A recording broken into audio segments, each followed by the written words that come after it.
Hello and welcome to day 2 of our amazing series Indian Polity through the Constitution, wherein we will be covering the entire polity through the real text of the Constitution.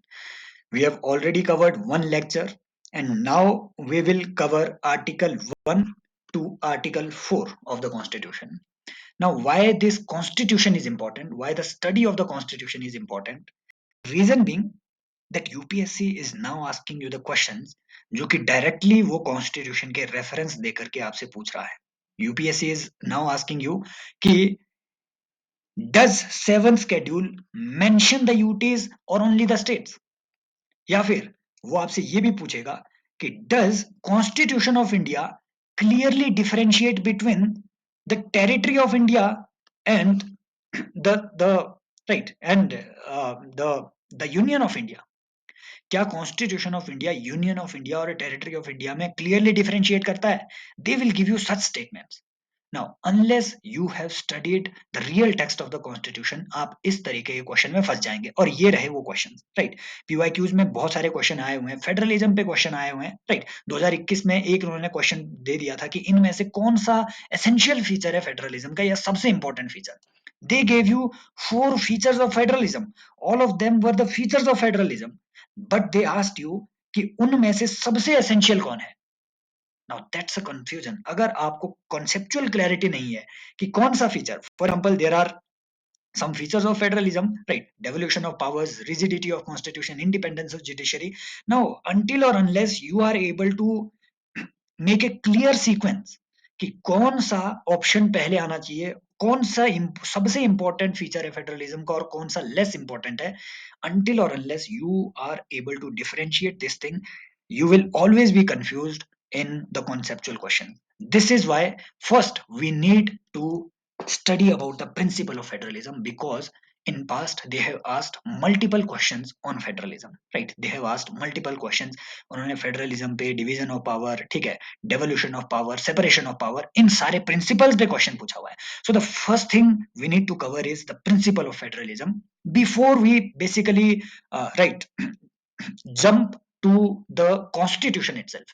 Now this lecture, इस lecture से पहले already one lecture has been covered, and the fundamental principles upon which our constitution is built, all those principles have been explained. जितना आपके लिए जरूरी था वो पूरी जरूरत के हिसाब से सब एक्सप्लेन्ड है. पिछला लेक्चर जाकर के देख लेना जिसमें कि हमने प्रियम्बल को कवर किया है, उसके हर एक वर्ड पे रिसर्च किया है. अगर वहां से क्वेश्चन बनेगा, डेफिनेटली कोई ऐसा क्वेश्चन नहीं होगा जो उस एक लेक्चर से बाहर का हो. प्रियम्बल पे हर साल वो क्वेश्चन पूछते हैं, एक ना एक क्वेश्चन. नाउ फेडरलिज्म के प्रिंसिपल पे आते हैं. One thing that everyone knows about federalism is that it is a kind of polity where there are at least two levels of government, center and states. And powers are clearly divided between the two. This is basic principle of federalism. But federalism does not involve only the devolution of power. There are so many other things also. For example, there is independence of the judiciary. Now, why independence of judiciary is so important for federalism? You need to know about it, because they will give you a statement कि इनमें से कौन सा principal सबसे important है. तो आपको उस सीक्वेंस में वो सारे प्रिंसिपल्स पता होने चाहिए. So the first important principle is devolution of power. It is not separation of power. I have intentionally written it here ताकि एक क्लैरिटी रहे कि जब वो सेपरेशन ऑफ पावर बोले तो उसका मतलब क्या होता है और डेवोल्यूशन ऑफ पावर बोले उसका मतलब क्या होता है. I still remember in CAPF 2022 they asked a question कि इंडिया में जुडिशरी, लेजिस्लेचर और एग्जीक्यूटिव के बीच जो पावर्स बंटी हुई है वो कौन से प्रिंसिपल के बेसिस पे बंटी हुई है. Is it devolution of power और is it separation of power? That is separation of power. There are two concepts. Devolution of power is basically vertical devolution of power, vertical distribution of power. The powers between the center and the state. When we are talking about such kind of distribution, that is called as devolution of power. There is something else, that is separation of power. When powers are being separated at a single level between legislature, executive and judiciary, that is known as separation of power.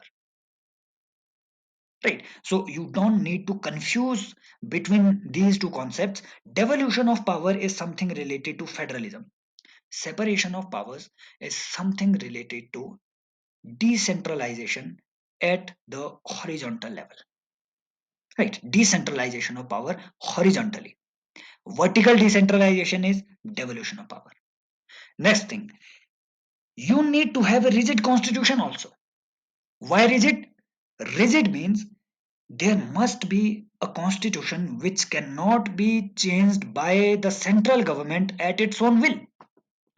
If you don't make a constitution rigid, तो necessarily जो central government है, जब वो अपनी full majority में होगी तो constitution को कुछ ऐसे अमेंड कर देगी कि the provisions of the constitution tilts the power balance in its own favour, centre के फेवर में पावर का बैलेंस पूरा आ जाएगा। तो इस तरीके के जो सेंट्रलाइजेशन ऑफ पावर है उसे अगर आपको रोकना है तो आपको कॉन्स्टिट्यूशन रिजिड बनाना पड़ेगा। Now Indian constitution is rigid as well as flexible. There are some parts of the constitution which, if someone wants to amend them, they need a legislative action passed by two-third majority, that is special majority of the parliament, both houses of the parliament separately, plus ratification by one and half of the states. This is a very difficult method prescribed in Article 368. Always remember about the amendment to the constitution when we will study Article 368. In Article 368, only two types of methods of amendment of the constitution are prescribed, not three types. Because the third type, the simple majority वाला जो amendment का तरीका है, वो अलग से constitution में different different articles में लिखा गया है। For example article 4, for example article 3, अलग अलग तरीके से अलग अलग जगह पे कॉन्स्टिट्यूशन में ऐसी भी बातें लिखी हुई है कि अगर आपको इस आर्टिकल को अमेंड करना है तो आप सिंपल मेजोरिटी से कर सकते हैं। But if you want to make an amendment to the constitution under article 368, then you necessarily need to follow either of the two procedures. First procedure is special majority. That is two-third majority of the members present and voting and more than half of the people, 50% plus 1, इनकी majority of the total membership of house. This is the one method. Second method is all the federal provisions. Indian constitution में जो भी federal provisions है, for example distribution of powers between the center and the state, that is mentioned in 7th schedule. Distribution of powers between the centre and the state, 7th schedule. अगर आपको ये amend करना है तो states की भी ratification लेनी पड़ेगी। Why? Because it will impact the states. For example, if you want to change the method of the election of president, if you want to change the method of the election of president, then also you need to take the consent of the state. Why? Because president is not only the head of the state at the central level, president is also the head of the union, and union comprises the states. So, if you want to change the method of the election of the head of the union, that is president, you need to take the consent of the state. If you want to change the tax devolution principle that is mentioned in the constitution, if you want to amend that part also, you need to take the consent of the state. This is why Article 101st Constitution Amendment Act, that is your GST related act, it also got passed only after the consent of more than half of the states. So Indian constitution, some provisions that are related to federalism, federal principles, these provisions are rigid provisions. They can be amended but through a rigid process. Then independence of judiciary. Now you need, this was the option जो कि वो 2021 के question में यहाँ पे डाला गया था। मैं वो क्वेश्चन PYQ यहाँ पे डालना भूल गया एक्चुअली, मुझे एकदम से अभी याद आया। तो इंडिपेंडेंस ऑफ जुडिशरी ये वहां पे मेंशन किया गया था, बताया गया था इनमें से सबसे इंपॉर्टेंट प्रोविजन क्या है, that is also independence of judiciary.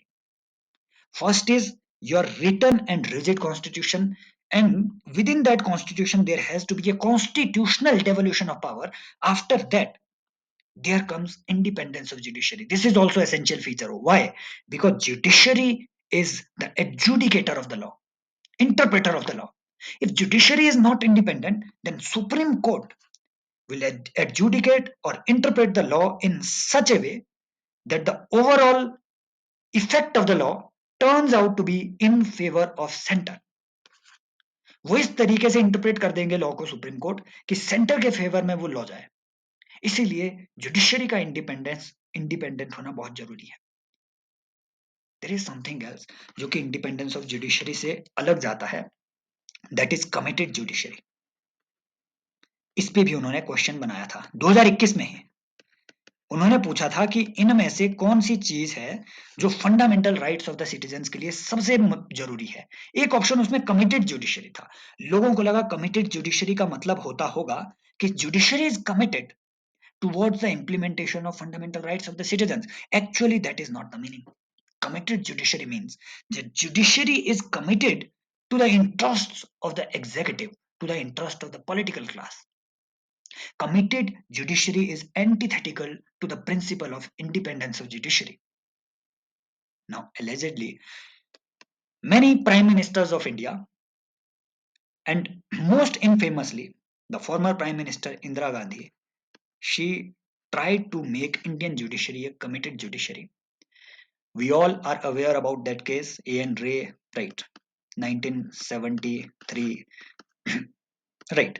When some of the senior most judges उन्हें अपॉइंट नहीं किया गया और उनके जूनियर जज को अपॉइंटमेंट दी गई सुप्रीम कोर्ट में।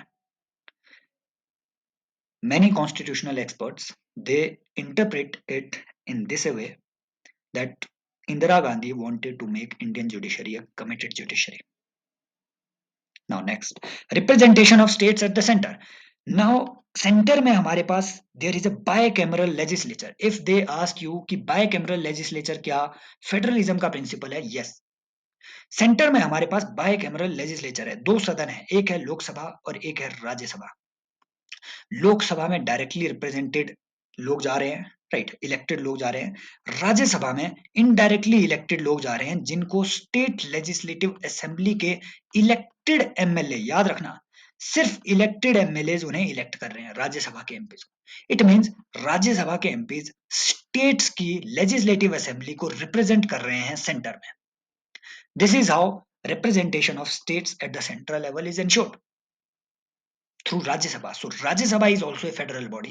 Then participation of states in the election of the head of the federal state. I have already told you that in the election of the President of India, there is an electoral college which consists of only and only elected MPs at the center and elected MLAs at the state.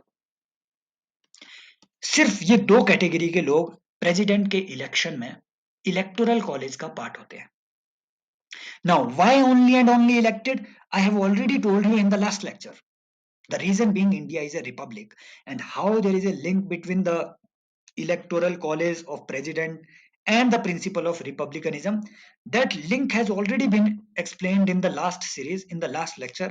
अगर आपको confusion है, भैया question simple ये है ना आपको कि भैया अगर प्रेसिडेंट, मान लो बहुत सारे लोग ये कहते हैं कि अगर प्रेसिडेंट ने या फिर अगर प्रेसिडेंट के इलेक्शन में नॉमिनेटेड मेंबर्स जो कि 12 राज्यसभा के नॉमिनेटेड मेंबर्स हैं, अगर उन्हें अलाउ कर दिया गया प्रेसिडेंट के इलेक्शन में पार्टिसिपेट करने के लिए, तो हो सकता है वो बायस्ड होकर के प्रेसिडेंट के इलेक्शन में प्रेसिडेंट के ही एग्जिस्टिंग प्रेसिडेंट के फेवर में वोट करे, तो अनबायस्ड इलेक्शन तो वहां नहीं हुए। बहुत लोग ऐसा आर्गुमेंट देते हैं कि नॉमिनेटेड एमपीज को इसलिए बाहर रखा जाता है। That is not the true argument, that is a flawed argument. Flawed argument why? क्योंकि भैया इलेक्शन में तो मान लो आप इन्हें बाहर रख रहे हो, बट जब इंपीचमेंट होनी होगी प्रेसिडेंट की, उस टाइम तो ये पार्टिसिपेट कर रहे हैं, राइट? तब तो उस टाइम भी इन्हें बाहर रखना चाहिए। सो प्रिंसिपल इसके पीछे क्या है? वो है रिपब्लिकनिज्म का। और ये किस तरीके से लिंक करता है आपको पिछला लेक्चर देखना पड़ेगा। I am not explaining it to you again and again. Next आता है India as a quasi federal polity. Look, there was a constitutional expert, Australian constitutional expert, Kenneth Clinton Weir, KC Weir. He wrote a book, Federal Government, and in this book, he has called Indian polity as a quasi-federal polity. आधी federal polity. क्यों?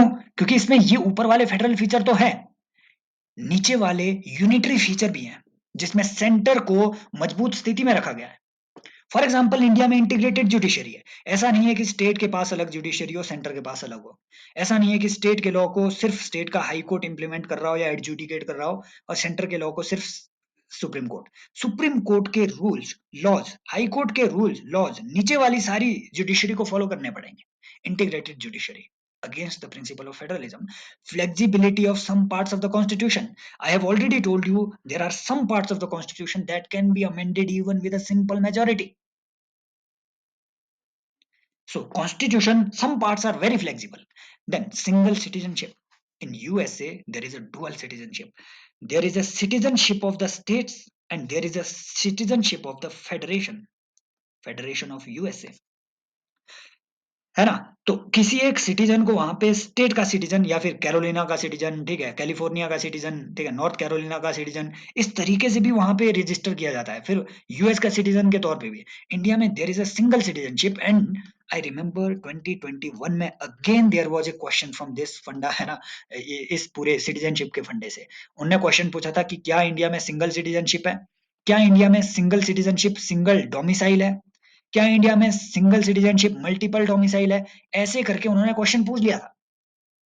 ऐसे question वो पूछ रहे हैं। अब इसे हम सिटीजनशिप वाले लेक्चर में आगे कवर करेंगे। अभी के लिए समझो single citizenship of the constitution ये एक यूनिटरी फीचर है।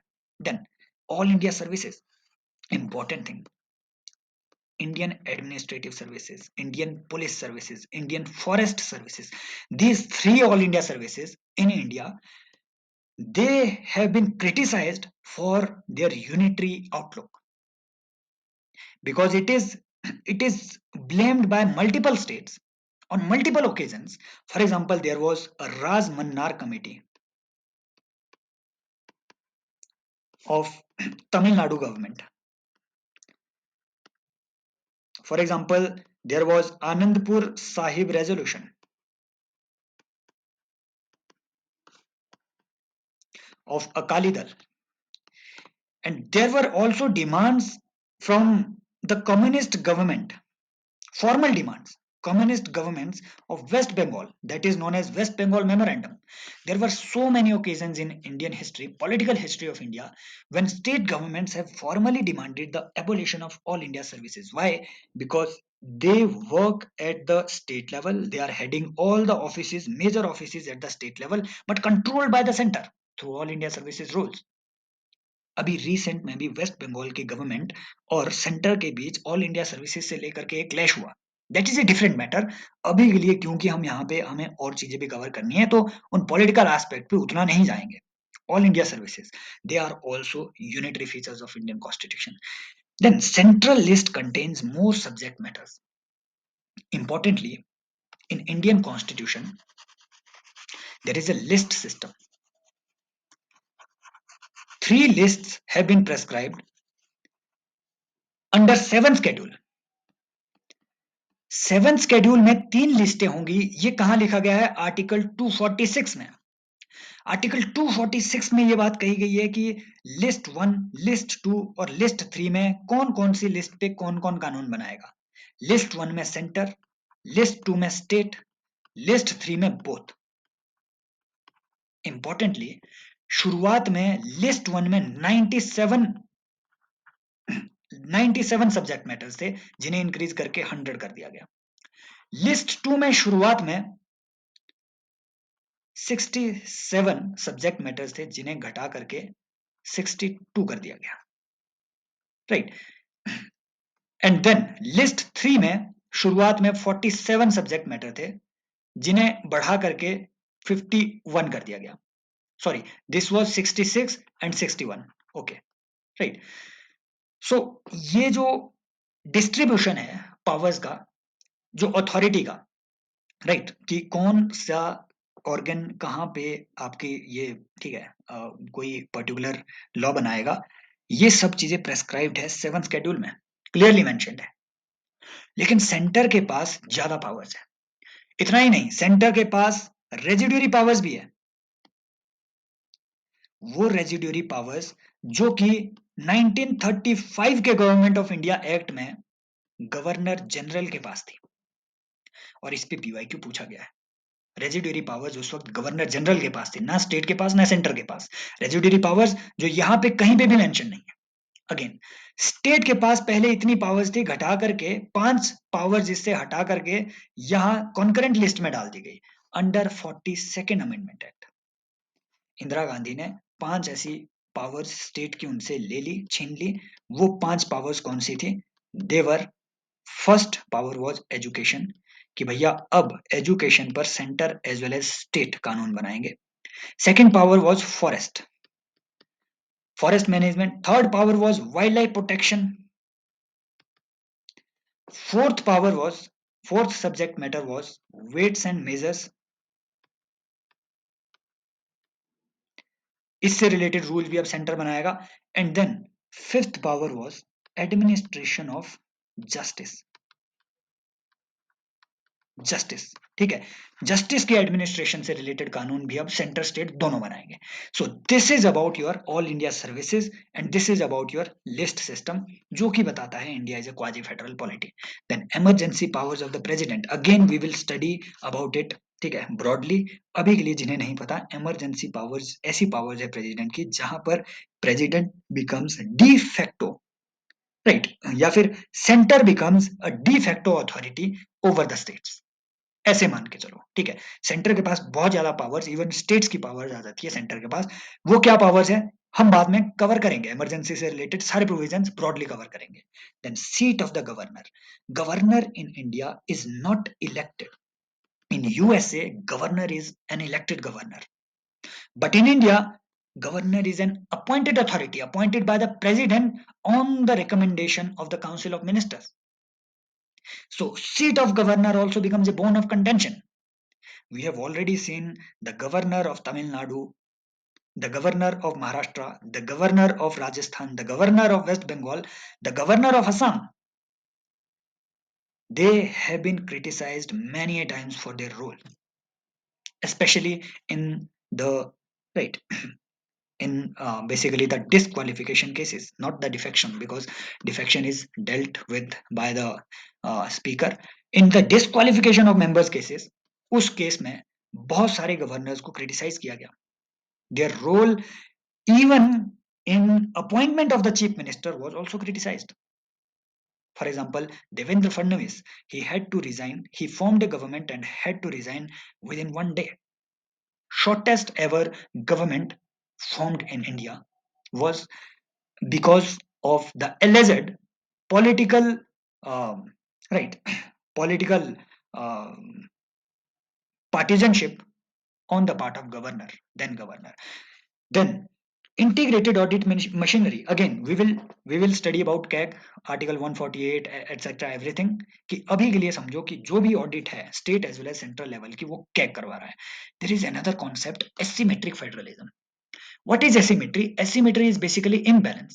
So when federalism is in an imbalance, when some states are having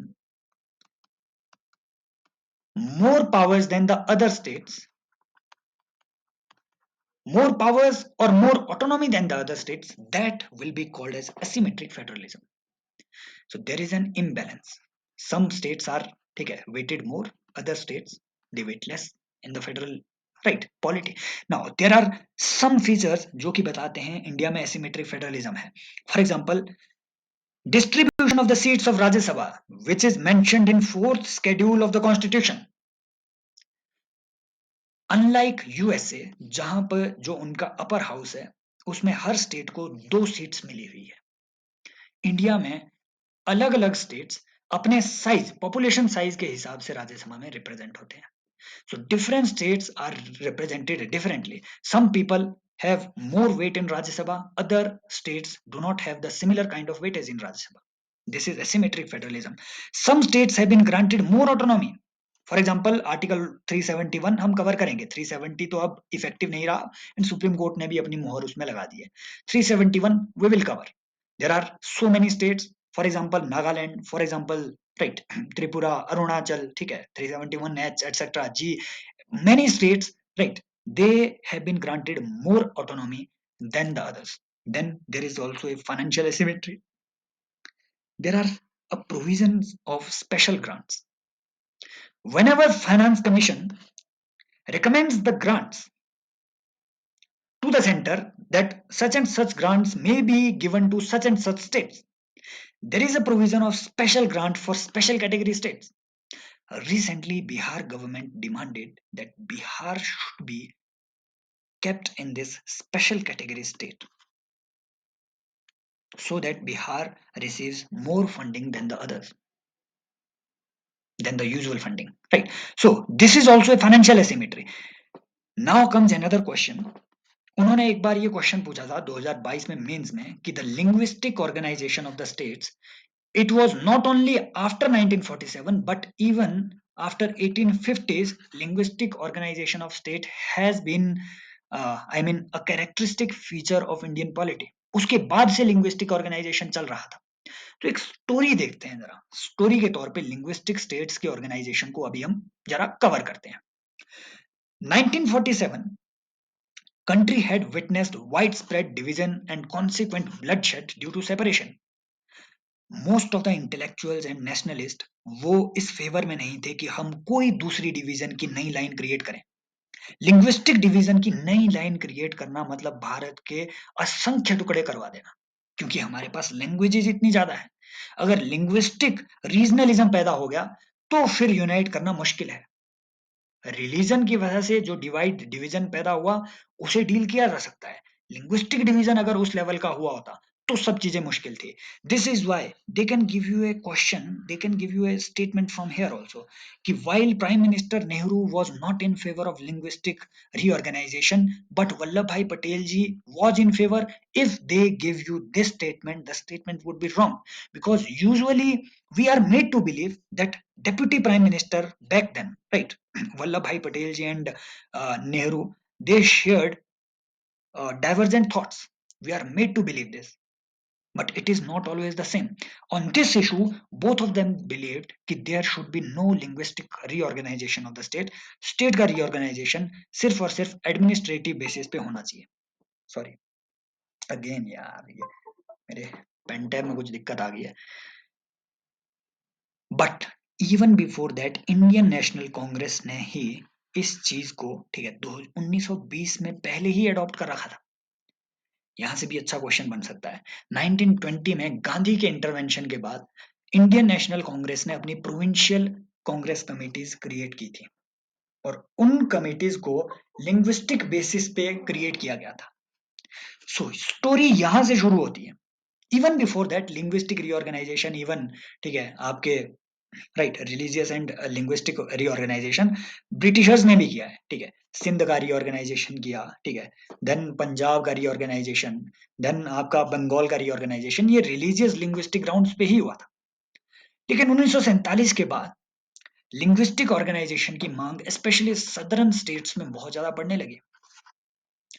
उसी मांग को देखते हुए सरकार ने, और पहले कॉन्स्टिट्यूएंट असेंबली ने, याद रखना ये धार कमीशन सरकार का कमीशन नहीं था, ये कॉन्स्टिट्यूएंट असेंबली का कमीशन था.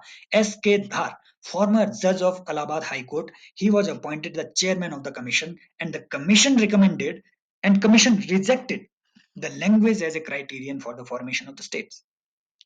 JVP Commission, Jawaharlal Nehru, Vallabhbhai Patel, and Pattabhi Sitaramaiya, they also rejected this criterion in 1948.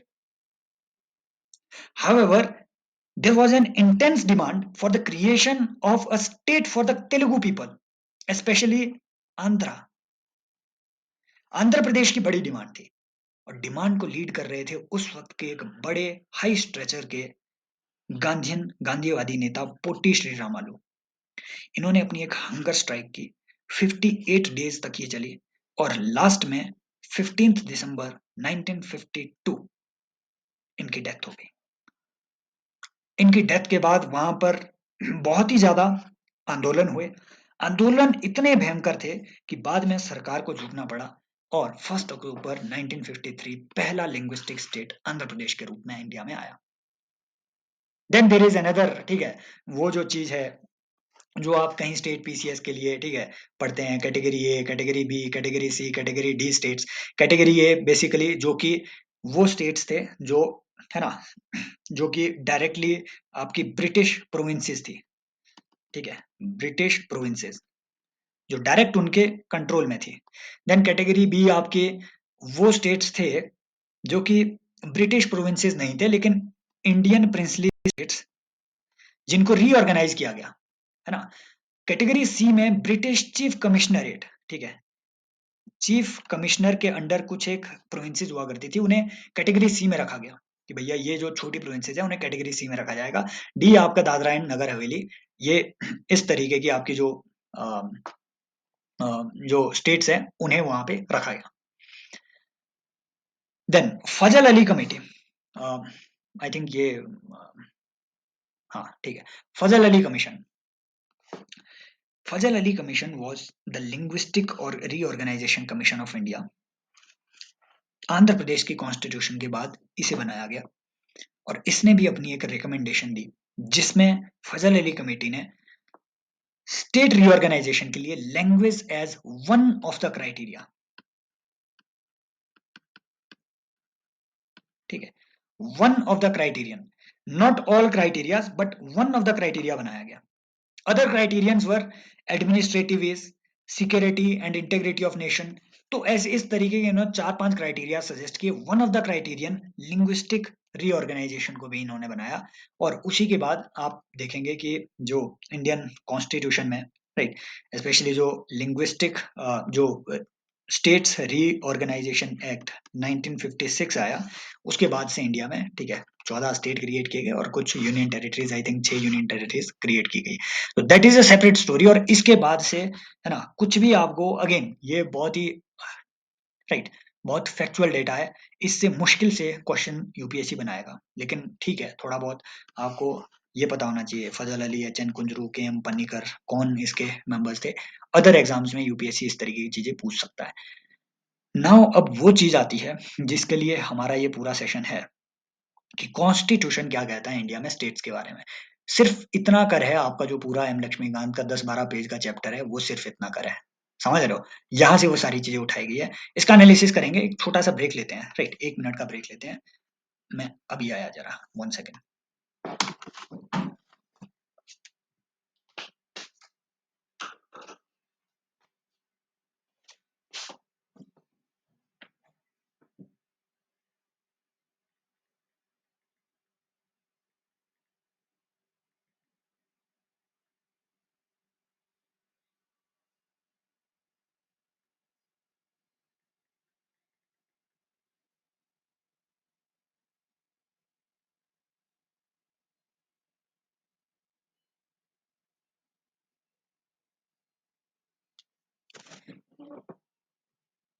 हाँ, हेलो। सो यस, यहाँ पे ये जो कैटेगरी डी स्टेट थी, सॉरी, यहाँ मैंने दादरा एंड नगर हवेली बोल दिया फ्लो फ्लो में, अंडमान और निकोबार मुंह में आते आते भूल गया। तो this is the correction, right. तो ऐसा हो जाता है कई बार फ्लो फ्लो में। नेक्स्ट आता है India and it's union territory. भैया इंडिया क्या होगा? Now this article is very important क्योंकि भारत और इंडिया के बीच का जो डिफरेंस है, इस पे आपसे, है ना, अभी बहुत ज्यादा कंट्रोवर्सी हुई कि गवर्नमेंट ऑफ भारत, जो G20 की समिट इस साल हुई, उसमें गवर्नमेंट ऑफ भारत लिखा गया बजाय इसके कि गवर्नमेंट ऑफ इंडिया। सो जो इंटरव्यू के लिए अपीयर हो रहे हैं वो भी इस पे अपना ओपिनियन जरूर बिल्ड करके रखें कि what is the constitutional validity of this term, right, या should it be used as a political tool और नॉट। इस तरीके के इंटरव्यू में भी क्वेश्चन बनाए जा सकते हैं, बट प्री के लिए और मेंस के लिए हमें, स्पेशली प्री के लिए, यहाँ से क्लैरिटी होना जरूरी है कि what does constitution speak about it.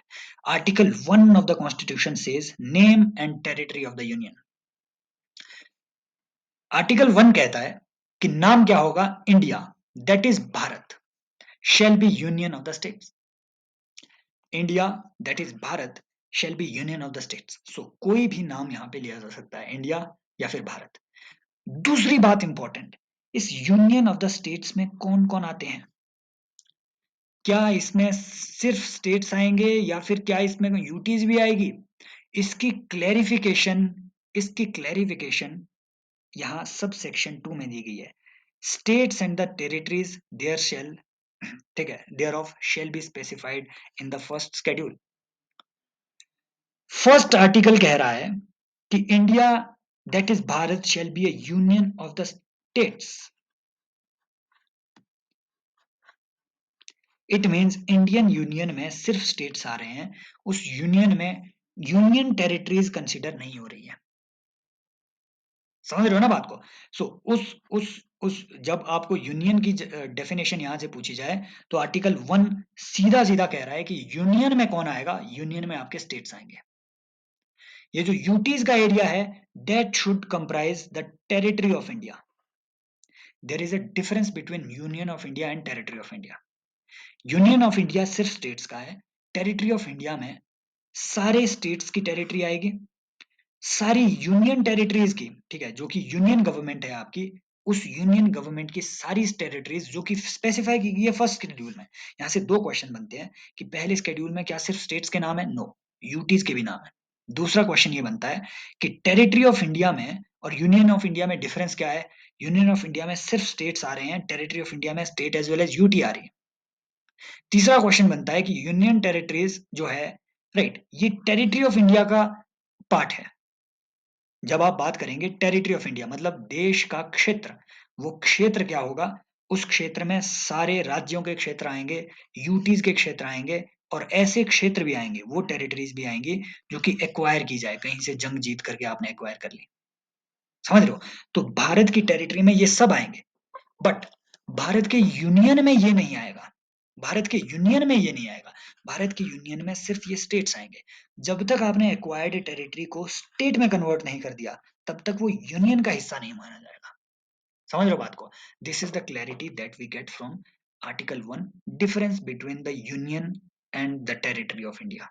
Union of India and the territory of India, and Constitution clearly demarcates this boundary. अगर आपको ये भी स्टेटमेंट आ जाए कि constitution is clearly differentiating between the union and the territory of India, then yes, statement is correct. यहां से ये भी एक स्टेटमेंट बनती है। सेकंड चीज, आर्टिकल 2 ऑफ द कॉन्स्टिट्यूशन कहता है अगर आपको बाहर से कोई दूसरा राज्य अगर आपको एडमिट करना है तो वो आप कैसे एडमिट करेंगे? इट मीन्स आर्टिकल 2, देखो ध्यान से देखना, आर्टिकल 2 और आर्टिकल 3 में हमें कंफ्यूजन रहती है। आर्टिकल 2 कहता है कि अगर आपको बाहर से मान लीजिए जीत करके कोई राज्य भारत में लाना है, मान लीजिए आपने, ठीक है, इंडिया ने किसी एक नेबरिंग कंट्री जो कि बहुत परेशान, वो जो कि बहुत फालतू की धमकियां देती रहती है, मान लीजिए वहां पे अटैक कर दिया, उसकी कोई एक टेरिटरी जो उन्होंने इलीगली ऑक्युपाई करके रखी हुई है। हालांकि वो तो यूनियन का हिस्सा है ही है, लीगली वो हमारा हिस्सा है, लेकिन अगेन मान लीजिए उन्होंने कोई दूसरी और टेरिटरी जहाँ पे ठीक है उनके वेस्टर्न हिस्से में कोई, ठीक है, इस तरीके का रेबेलियन हो रहा हो, मान लीजिए उस टेरिटरी को इंडिया ने एक्वायर कर लिया, तो उसे इंडियन यूनियन का हिस्सा बनाने का प्रोविजन आर्टिकल 2 में लिखा गया है। समझ रहे हो? तो आर्टिकल 2 डील करता है किसी दूसरे स्टेट, है ना, किसी दूसरे कंट्री के स्टेट को एडमिट करने के बारे में।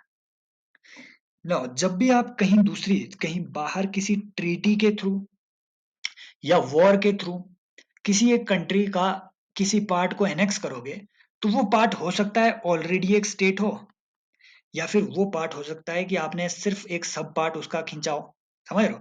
या तो आपने पूरे स्टेट को, फॉर एग्जांपल पाकिस्तान का बलूचिस्तान एक पूरा स्टेट है, या फिर हो सकता है उसका एक छोटा सा हिस्सा आपने, ठीक है, ले लिया हो जो कि खुद में एक स्टेट ना रहा हो।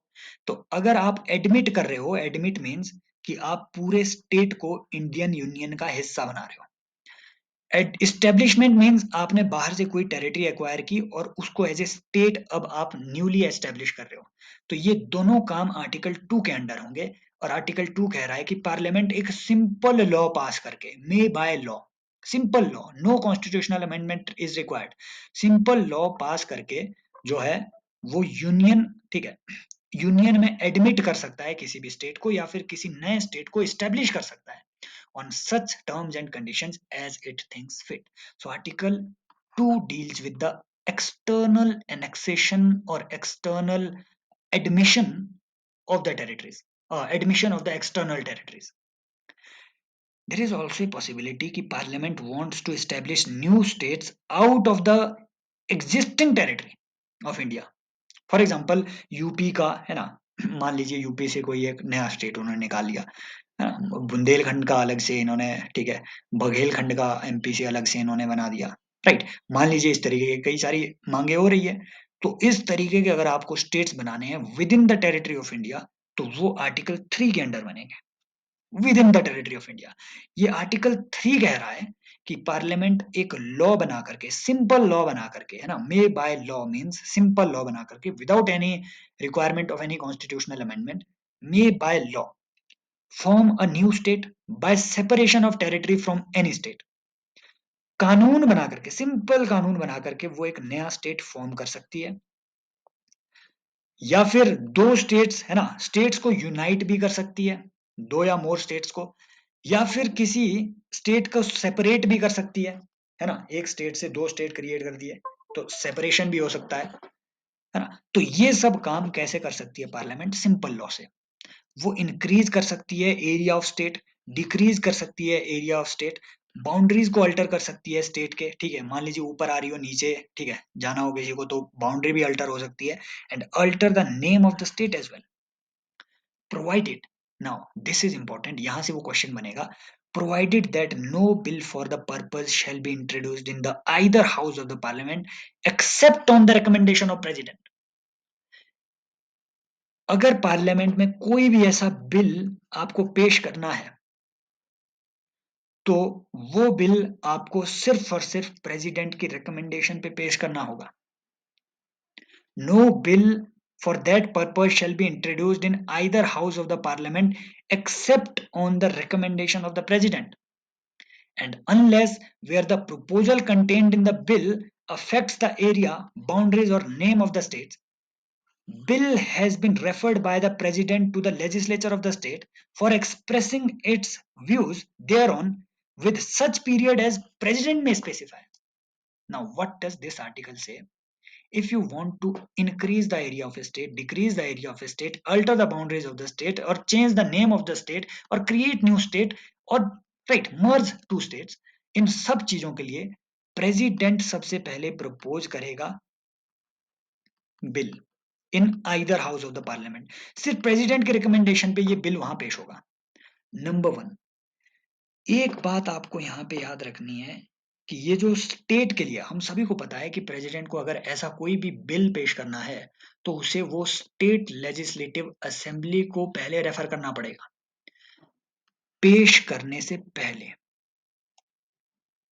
यहाँ ये जो अनलेस वर्ड लगाया हुआ है, ये अनलेस कह रहा है कि प्रेसिडेंट को पहले वो, है ना, किसी पार्लियामेंट में टेबल डाउन करने से पहले वो बिल उस पर्टिकुलर स्टेट जिससे, है ना, जिस जो कि उससे अफेक्ट हो रहा है, उस स्टेट के लेजिस्लेचर को वो बिल पहले रेफर करना पड़ेगा, बोलना पड़ेगा कि सच एंड सच पीरियड में, जो कि कॉन्स्टिट्यूशन में मेंशन नहीं किया गया है, कि सच एंड पीरियड में आप हमें अपना ओपिनियन दो, वो ओपिनियन स्टेट लेजिस्लेटिव असेंबली को देना पड़ेगा with in a specified period, और वो स्पेसिफाइड पीरियड जो है वो एक्सटेंड भी हो सकता है फर्दर,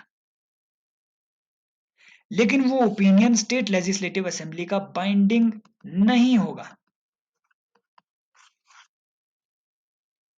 समझ रहे हो बात को? वो स्टेट लेजिस्लेटिव असेंबली का बाइंडिंग ओपिनियन नहीं होगा, ये बात आपको याद रखनी है, प्रेसिडेंट पे बाइंडिंग नहीं है। अब वो मान लीजिए उस ओपिनियन, है ना, उस पर्टिकुलर बिल को रिजेक्ट कर रही हो स्टेट लेजिस्लेटिव असेंबली, या फिर उसे एक्सेप्ट कर रही हो, इन दोनों केसेस में प्रेसिडेंट पे कोई इफेक्ट नहीं पड़ेगा। प्रेसिडेंट ने बस ओपिनियन ले लिया, चाहे वो नेगेटिव रहा हो पॉजिटिव रहा हो, president can then table down the bill in the either house of the parliament, and both houses of the parliament need to pass that law with a simple majority, hence the states get created. इसमें दो explanations दी गई है इसी article में। In this article clause A to E, the state includes union territory as well, but in proviso state does not include union territory। Normally in प्रोविजियो means normally state की definition में UT नहीं आती है, but जब आपको इस तरीके का कोई भी स्टेट बनाना हो, क्रिएट करना हो, डिमिनिश करना हो, नया स्टेट बनाना हो, नाम में चेंज करना हो, तो इस आर्टिकल के पर्पज के लिए यूटीज भी स्टेट की ही डेफिनेशन में आएगी। दूसरी एक्सप्लेनेशन ये है कि the power conferred on the parliament by clause A includes the power to form a new state or UT by uniting a part of the state or UT to any other state or UT। समझ रहे हो? तो इसी चीज की भैया parliament जो है सिर्फ इसी प्रोसेस के थ्रू स्टेट्स को यूनाइट भी कर सकता है, यूनाइट करके नया स्टेट भी फॉर्म कर सकता है। मान लो इन्होंने एमपी और छत्तीसगढ़ को, ठीक है, ये अनयूजुअल कॉम्बिनेशन हो गया, मान लीजिए यूनाइट इन्होंने कर दिया, है ना, वापस से, तो भैया फिर ये तीसरा नाम भी रख सकते हैं, जरूरी नहीं है उसका नाम मध्य प्रदेश ही ये रखे, तीसरा नाम भी रख सकते हैं, है ना। अब लीगल क्लैरिटी के लिए यहाँ पे एक्सप्लेनेशन भी दी गई है कि अगर ऐसा आपको प्रोविजन करना है कोई, तो वो भी इसी के अंडर आएगा। एक इंपॉर्टेंट बात आपको ये याद रखनी है, ये याद रखनी है कि this explanation does not apply to article 2।